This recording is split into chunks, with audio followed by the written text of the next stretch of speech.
छत्तीसगढ़ के एडिटर अभिषेक शुक्ल जी को। Abhishek ji please come.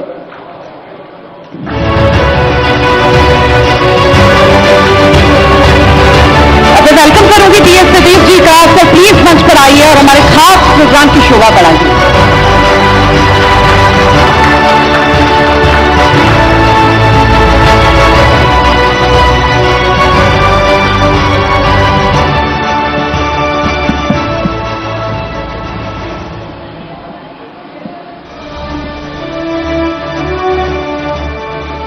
जी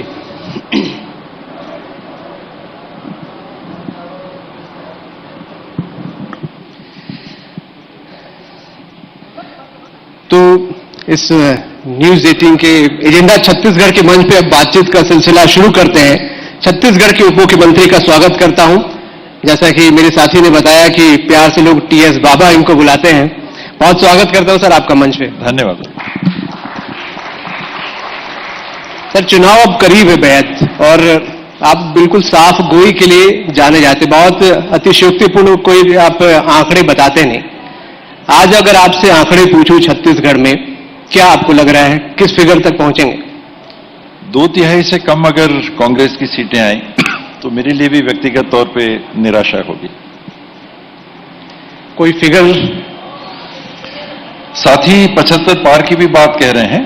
एक लक्ष्य रखा है, कड़ा कठिन लक्ष्य है, लेकिन अगर कुछ अच्छे बड़े काम करने के बाद 2/3 भी मत या सीटें प्राप्त नहीं हुई तो जरूर थोड़ी निराशा होगी।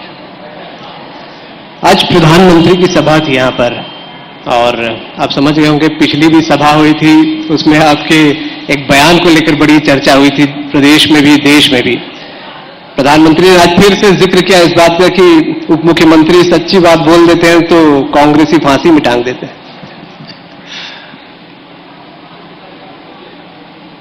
प्रधानमंत्री जी का आभार कि उन्होंने मुझे अपनी सोच में अभी भी जगह दी हुई है। हम लोग अनेकों मंच में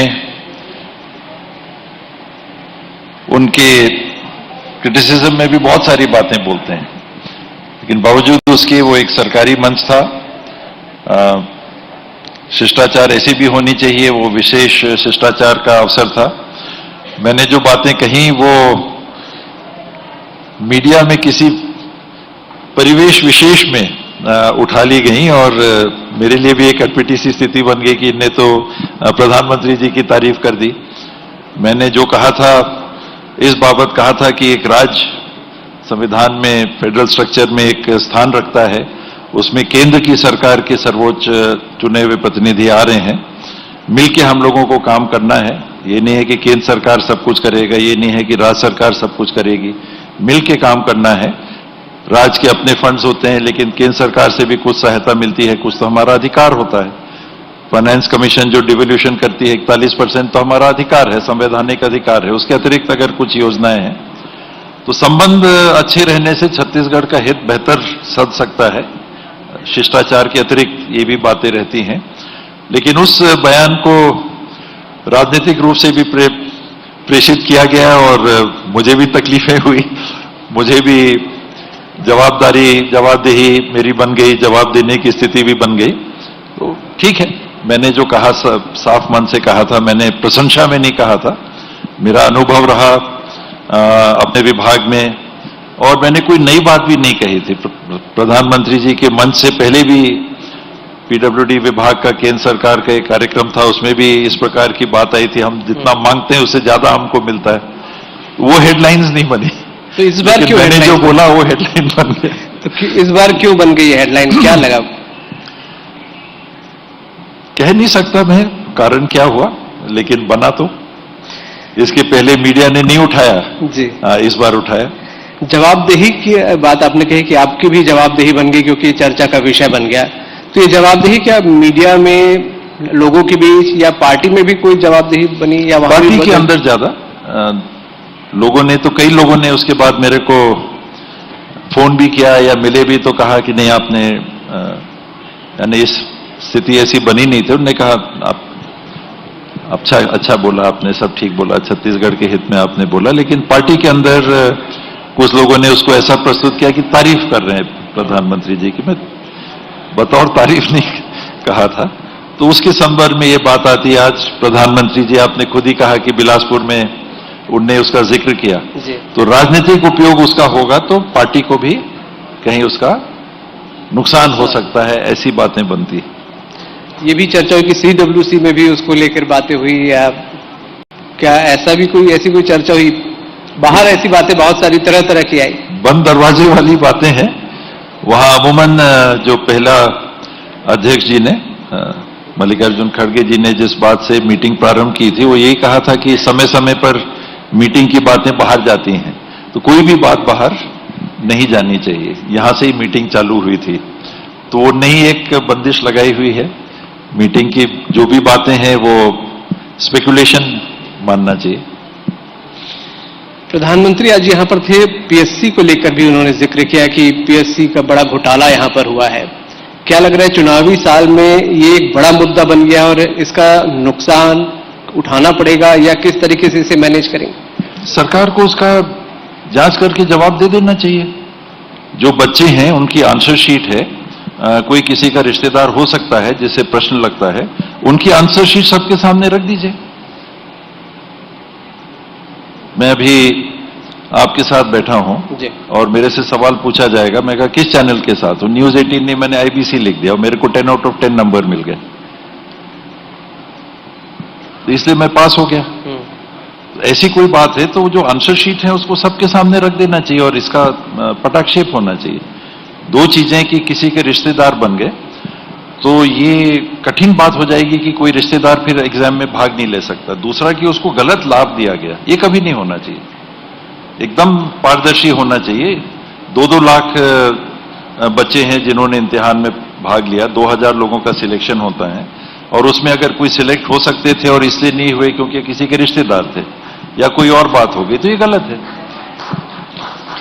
जांच होनी चाहिए। ऐसा नहीं है और मेरिट पे है तो वो बात सामने आनी चाहिए।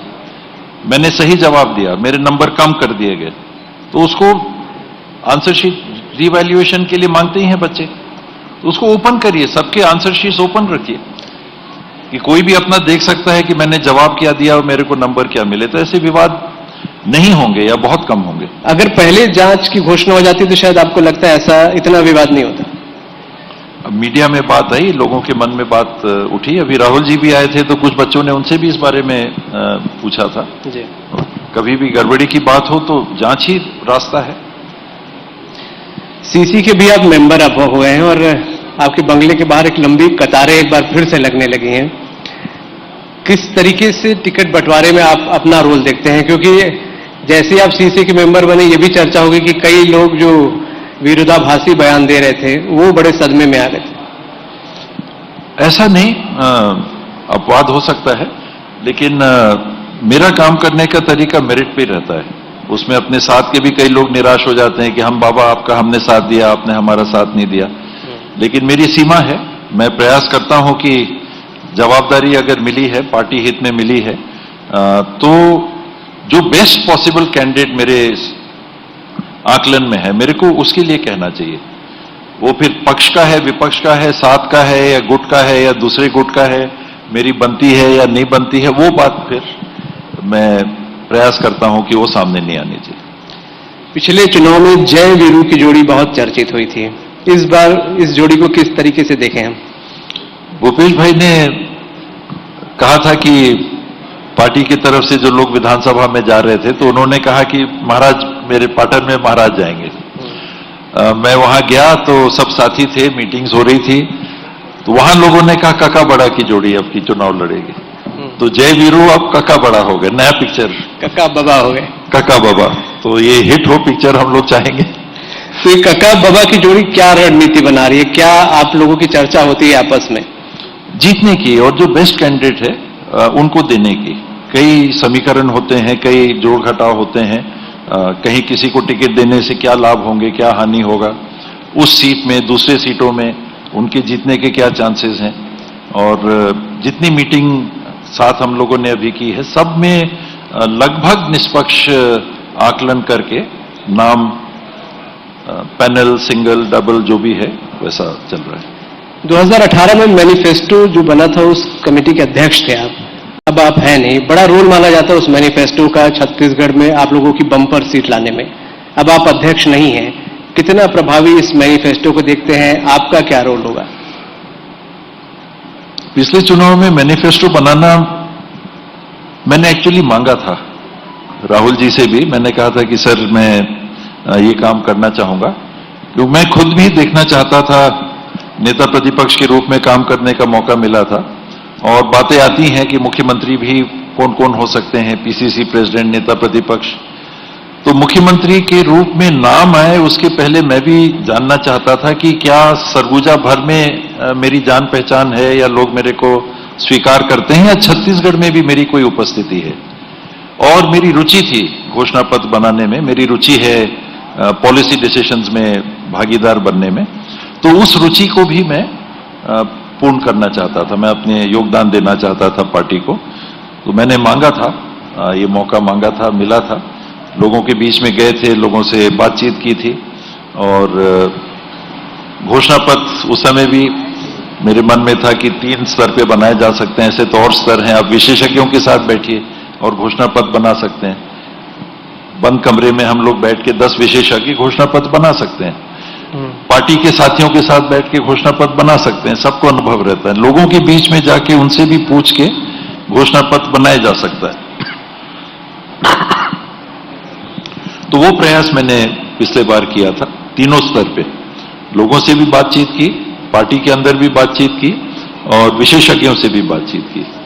कितने काम पूरे हो पाए घोषणा पत्र के, आपको लगते हैं पूरे वादों में से? कई वादों को लेके आरोप भी लगते हैं, बीजेपी आरोप लगाती है कि पूरे नहीं कर पाए। सब तो नहीं हो पाए हैं ना, हो सकते हैं। मुझे लगता है कोई भी घोषणा पत्र रहता है, आपको लोगों के बीच में जाना है तो प्रोजेक्शन देना होता है कि आप क्या करना चाहते हैं। उसमें से कई चीजें रहती हैं जो की जा सकती हैं, कुछ टफ रहते हैं। शराबबंदी की बात है, अभी पूरा नहीं हुआ, टफ डिसीजन था। उसको घोषणा पत्र में लाने के पहले भी काफी मंथन हुआ था कि करना चाहिए कि नहीं करना चाहिए। मैंने और चैनल में भी इस बात को कहा कि स्वयं मेरे बहुत करीबी साथी जो शराब का सेवन भी करते हैं, उसका आनंद भी लेते हैं। मैं नहीं, संजोग है मैं नहीं पीता, शराब नहीं पीता, लेकिन वो पीते हैं, आनंद लेते हैं उसका। मुझे नहीं लगता कि कोई गलत काम है। तो उनने कहा बाबा आप इसको लाओगे तो हमारा वोट आपको नहीं मिलेगा। दूसरी तरफ महिलाओं का समूह था, एक मूवमेंट चल रहा था कि शराबबंदी होनी चाहिए, उसके सामाजिक बुराइयां हैं, घरेलू हिंसा है, खर्चे हो जाते हैं अनावश्यक, बीमार भी आप पड़ सकते हो, इत्यादि इत्यादि। तो एक पहलू ये था, सामाजिक पहलू। दूसरा व्यवहारिक पहलू, शराब का सेवन करना समाज में प्रचलित है, कोई नई बात नहीं है। तो दोनों के बीच में एक कठिन डिसीजन था। आप पक्ष में हैं शराबबंदी के? क्योंकि आप घोषणा पत्र में शराबबंदी बहुत कठिन है। मैं व्यक्तिगत किसी ऐसे निर्णय के पक्ष में नहीं हूं जिसको लादा जाए। आप फोर्स करो किसी को कि ऐसे ही करना पड़ेगा, वो उचित नहीं होता। ये सब चीजें स्वाभाविक रूप से आनी चाहिए। और उसमें भी उस समय भी मैंने इस बात को रखा था कि ट्राइबल एरियाज में सामाजिक प्रचलन है, शराब का सेवन कई अवसरों पे करते हैं, तो वो एरिया तो इसमें शराबबंदी में नहीं लाए जाने चाहिए। और घोषणा पत्र में वैसे ही था, 146 विकासखंड हैं, तो 81 विकासखंड 85 विकासखंड हमारे ट्राइबल हैं, तो उनमें शराबबंदी की बात नहीं थी। जो 61 अन्य विकासखंड हैं और शहरी क्षेत्र है, इसमें शराबबंदी की बात थी। आप और मुख्यमंत्री जी की जब मुलाकात होती है, ये पूरे प्रदेश में लोगों के चर्चा का विषय रहता है, और क्यूरियोसिटी भी है कि क्या बातें आप लोग करते हैं जब मुलाकातें होती हैं। सरकार आने के पहले क्या बातें होती थी, अब क्या बातें होती हैं, कि क्या उसी तेवर में उसी तरीके से बात होती है? लगभग 100 में 100 बार मुस्कुरा के मिलते हैं। भूपेश भाई सलाम, महाराज साहब सलाम, कैसे हैं, तबीयत अगर कुछ ठीक नहीं रहती है तो हम लोग एक दूसरे के तबीयत के बारे में पूछते हैं, और फिर जो काम रहता है काम में लग जाते हैं। पर्सनल कुछ चर्चाएं, क्योंकि बाहर बहुत सारी बातें तरीके होती हैं। उनके घर के संबंध में, मेरे घर के संबंध में कभी बात आती है, हम लोग हमेशा पूछते हैं भाभी कैसी हैं, बिटिया कैसी है। वो मेरे लिए पूछते हैं कि ब्रदर की वाइफ, उनको बीमारी थी, वो कैसे हैं, बच्चे कैसे हैं। तो शिष्ट आचरण में कभी कोई कमी नहीं आई। सरगुजा की अगर बात करूं, कई ऐसे विरोधाभासी बयान जिसका मैंने जिक्र भी किया कि बहुत सारे आए, और आमतौर पे शांत रहने वाले टीएस बाबा भी मन से क्रोधित होते नजर आए वहां पर कि यहां पर समझौता नहीं होगा। गुस्सा मेरा तो दूसरा स्वरूप है, वो तो गुस्सा नहीं था। मैं पहले गुस्सा होता भी था तो अपने आप को नियंत्रित करके रखता हूं। पिछले 30-40 सालों से मैंने हर संभव प्रयास किया है कि ये गुस्सा नुकसानदेह ज्यादा है, इसमें लाभ नहीं होता है। मैंने हमेशा अपने आप को नियंत्रित करने की कोशिश की। मैंने अपनी बात रखी, वहां एक मीटिंग थी, उसमें मैंने एक बात रखी कि उस बैठक में कई लोग ये कह रहे थे कि अगर टिकट के बारे में बैठक चल रही थी कि इनको अगर टिकट मिलेगा तो हम पार्टी छोड़ देंगे, हम काम नहीं करेंगे, आप भी बोलोगे हम आपकी बात नहीं मानेंगे। ये वातावरण बैठक का था, आम बैठक थी। उसमें मैंने उस बात को हर परिप्रेक्ष्य में रखने की कोशिश की थी और मैंने ये कहा था कि मेरे साथ भी बहुत सारी ऐसी चीजें होती हैं जो मैं चाहता हूं और वो नहीं हो पाती, तो उसका हर बार में ये हल नहीं है कि मैं तो विरोधी करूं। हाँ, पर कहीं ना कहीं एक सीमा जरूर होती है, एक लक्ष्मण रेखा मान लीजिए, वो पार हो तो फिर अब सीता हरण भी हो जाए और आप चुपचाप बैठो तो ये कैसे हो सकता है? तो लक्ष्मण रेखा पार करने वाले को फिर उसमें तो फिर क्या टिकट की उम्मीद करें हो? मेरे तरफ से तो नहीं। आपकी तरफ से नहीं। चलिए, सीधा सा जवाब, बहुत साफगोई से आपने ये जवाब दिया है। यहां पर स्वास्थ्य विभाग आपके पास है, स्वास्थ्य व्यवस्थाओं को लेकर कोरोना जैसा काल आपने देखा है, 5 साल में 1.5-2 साल लगभग कोरोना का गुजारा, छत्तीसगढ़ ने फेस देखा, स्वास्थ्य मंत्री के तौर पे आपने काम किया।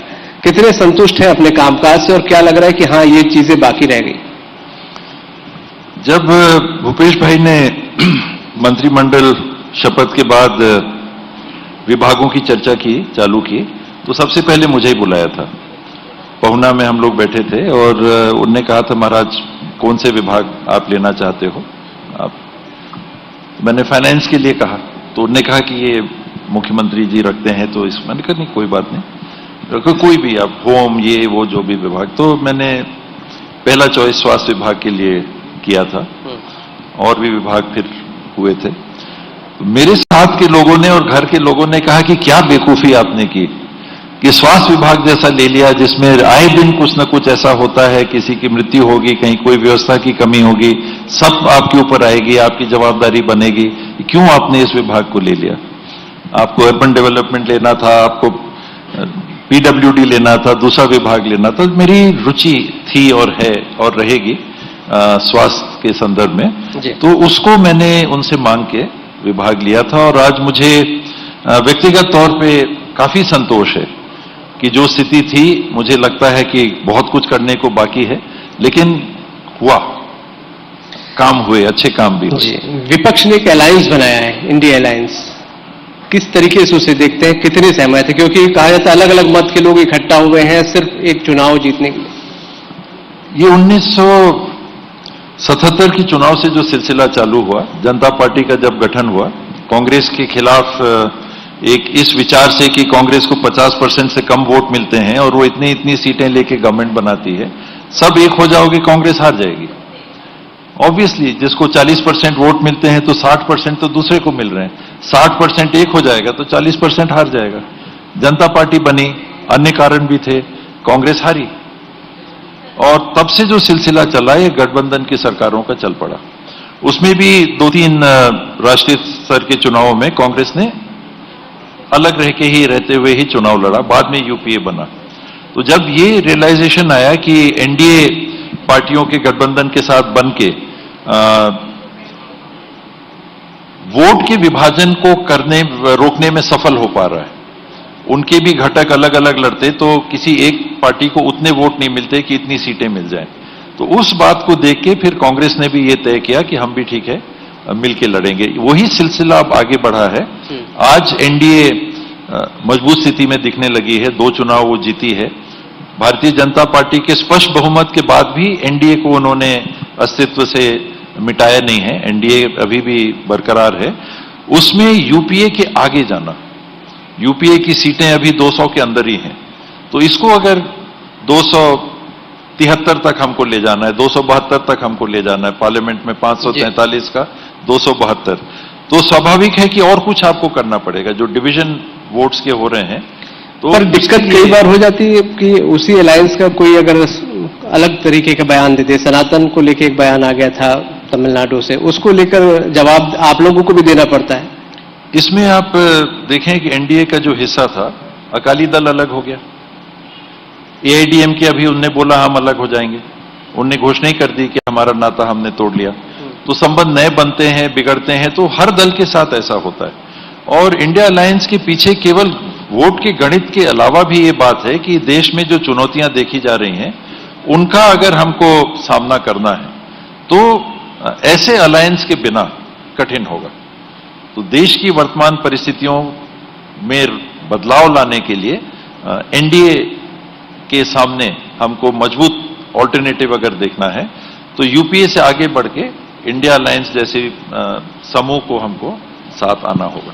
एक आखिरी सवाल करना चाहूंगा, धर्मांतरण एक बड़ा मुद्दा बना हुआ है इस वक्त और खास तौर पे बीजेपी इसे उठा रही है, विशेष तौर पे आदिवासी इलाकों में। क्या इसे चुनौती के तौर पे देखते हैं, कैसे कन्विंस करेंगे खासकर उस इलाकों में? धर्मांतरण तो मुद्दा नहीं है। कुछ समूह खास करके बस्तर एरिया में इस बात को लेके एक बहुत गलत और खराब स्थिति उनने उत्पन्न कर रखी है कि अल्पसंख्यक समुदाय के लोगों को अपने समाज के मृत होने के बाद दफनाने तक नहीं दिया जा रहा है। उस पे एक भावनात्मक मुद्दा और एक पोलराइजेशन की कोशिश बस्तर क्षेत्र में हो रही है, जो कि एकदम गलत है। अगर आपके धर्म का प्रचलन है दफनाने का और आप गड़े हुए मुर्दों को भी उखाड़ने की स्थिति उत्पन्न कर दे रहे हैं, अपनी निजी भूमि पे भी अपने परिवार के लोग जो मृत हो गए उनको दफनाने से रोक रहे हैं, तो ये एकदम गलत चीज है। और इसके चलते कुछ लोगों के, अल्पसंख्यक समूह के, समाज के लोगों के मन में बहुत गहरा दुख भी है। तो इसको सरकार को नियंत्रित करने की हर स्थिति में आवश्यकता है। बिल्कुल, हमारे से बात करने के लिए, हमको समय देने के लिए बहुत बहुत शुक्रिया। सर, मैं आपसे अनुरोध करूंगा कि यदि आप मंच पर बने रहिए, न्यूज 18 आपको सम्मानित करना चाहता है और इसके लिए मैं चीफ कंटेंट ऑफिसर नेटवर्क की टीम संतोष मीनन जी को मंच पर आमंत्रित करूंगा। एक बार जोरदार तालियां हो जाएं।